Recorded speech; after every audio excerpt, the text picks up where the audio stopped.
జై తెలంగాణ.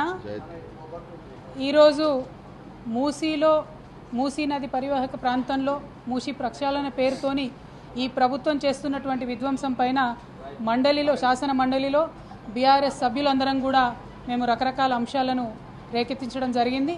కానీ ప్రభుత్వం దేనికి కూడా జవాబు చెప్పకుండా తప్పించుకోవడం అన్నది అత్యంత బాధాకరం. కానీ మేము సంధించినటువంటి ప్రశ్నలతో ఈ మూసీ మీద ఉన్నటువంటి కన్ఫ్యూజన్ అంతా పోయే విధంగా శ్రీధర్ బాబు గారు ఒక్క మాట మాత్రం ఒప్పుకోవడం జరిగింది.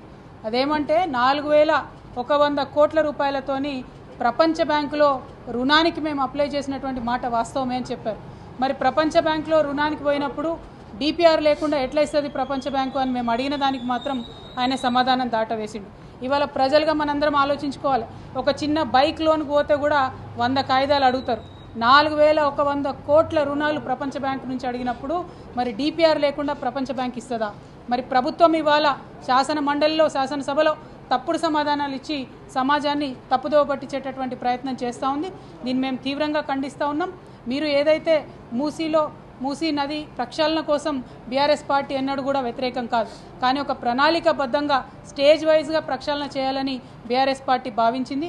అందుకే మొదటగా ఎస్టీపీలు కట్టి ముందు వాటర్ క్లీన్ చేసి తర్వాత అక్కడ ఉన్నటువంటి ప్రజలు వారి అవసరాలు ఆలోచన చేసుకొని వారిని రీహాబిలిటేషన్ చేసిన తర్వాత ఏమన్నా కార్యక్రమాలు చేయాలనుకున్నారు.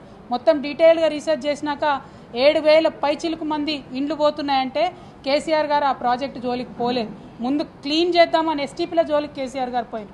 కానీ రేవంత్ రెడ్డి గారి ప్రభుత్వం 7000 మందికి ఎఫెక్ట్ అవుతుంది డైరెక్ట్గా అని తెలిసినా దాదాపు 15,000 పైచిలుకు మందికి ఇప్పటికే మార్కింగ్ చేసినా ఏమాత్రం కనికరం లేకుండా వారికి ప్రత్యామ్నాయ గృహం వసతి కూడా కల్పించకుండా మరి బుల్డోజర్లతోని ప్రజల మీద పడడం అన్నది చాలా దారుణమైన విషయం. ఒక పక్క ప్రజల్ని ఇబ్బంది పెట్టడం, ఇంకొక పక్క శాసనసభలో శాసన మండలిలో తప్పుడు సమాచారం ఇవ్వడం, ఇవి రెండు కూడా ప్రజల్ని మభ్యపెట్టేటటువంటి కార్యక్రమాలు. వీటిని బీఆర్ఎస్ పార్టీ తరఫున తీవ్రంగా ఖండిస్తూ ఉన్నాం. మూసీలో పేద ప్రజలు ఎవరైతే ఉన్నారో వారికి చిన్న ఆస్తి నష్టం కూడా జరిగినా బీఆర్ఎస్ పార్టీ ఊరుకోదు, మీ పక్షాన నిలబడి పోరాటం చేస్తుందని చెప్పి ఈ సందర్భంగా తెలియజేస్తూ